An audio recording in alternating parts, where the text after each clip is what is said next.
Now we can discuss that how DNA ligase it can be used under laboratory conditions or in vitro to create covalent DNA recombinant molecule or artificial recombinant molecules.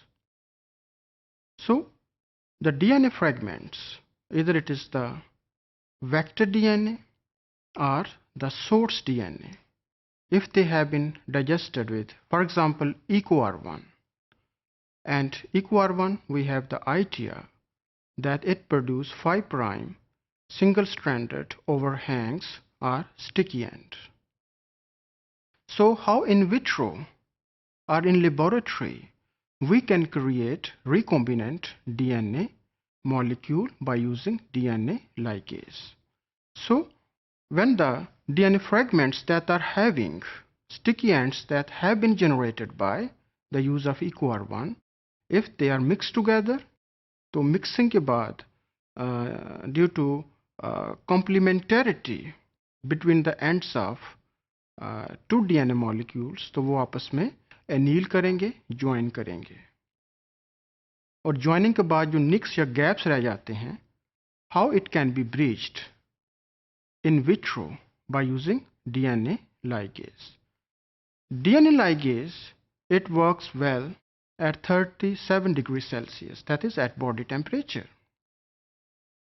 But under in vitro studies, it has been observed that this temperature it is very high, because if we digest the DNA with EcoR1, the single-stranded sticky ends, they are only 4 base pairs, like AATT, that are not enough to resist the denaturation. To overcome this problem, one can join the DNA molecules at low temperature, like 4 to 15 degrees Celsius. Now we can observe that how DNA molecules from two different sources that are digested with EcoR1, how they can be ligated in vitro by the use of DNA ligase. So this diagram, it showed the DNA ligase to create the covalent DNA recombinant or artificial DNA molecule. So in first diagram, it indicates the vector or the plasmid that has origin of replication here, and then target sites for different type of restriction enzymes that also include EcoR1, and a selectable marker for antibiotic resistance, and here it is tetracycline resistance. Now this enzyme, it can be digested with an enzyme like EcoR1.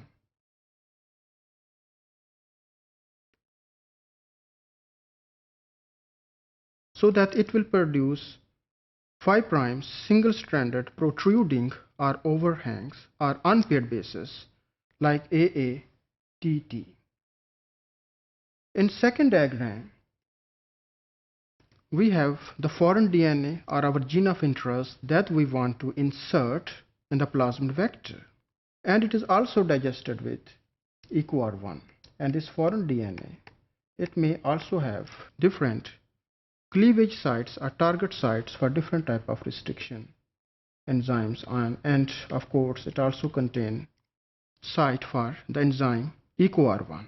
So it is treated here with EcoR1 restriction endonuclease, and the foreign DNA it is fragmented depending how many restriction sites for EcoR1 are there. So it also contains sticky ends having AATT overhangs, AATT. So these sticky ends, they are complementary with the vector DNA. Now here we can face problem that if the DNA concentration it is very low, either the foreign DNA or the vector DNA here, then the transformants or recombinant DNA molecules that will be produced, they will be lower in number, because होता क्या है कि ये plasmid जो है ये self ligate कर जाएगा in the absence of foreign DNA अगर हम low concentration DNA के use करें. तो how it can be overcome we will discuss later on as well, but this problem we can overcome अगर हम foreign DNA की या plasmid DNA की high concentration use करें. If we will mix these two DNA populations like foreign DNA and plasmid DNA, then because of complementarity, so they will join together.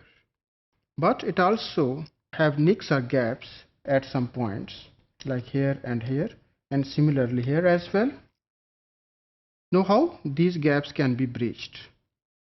So what will happen that after creating this artificial recombinant in vitro, then these gaps they are breached by DNA ligase. So it will create recombinant plasmid. Now this recombinant plasmid that we have synthesized in vitro, it is ready for transformation. So we can transform any suitable microorganisms.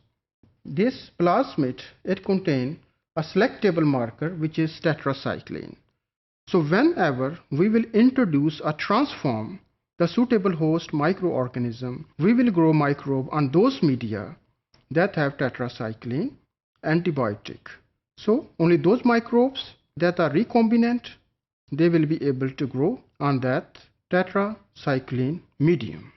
So after transformation, this recombinant plasmid will multiply inside the host organism independently from the main chromosome.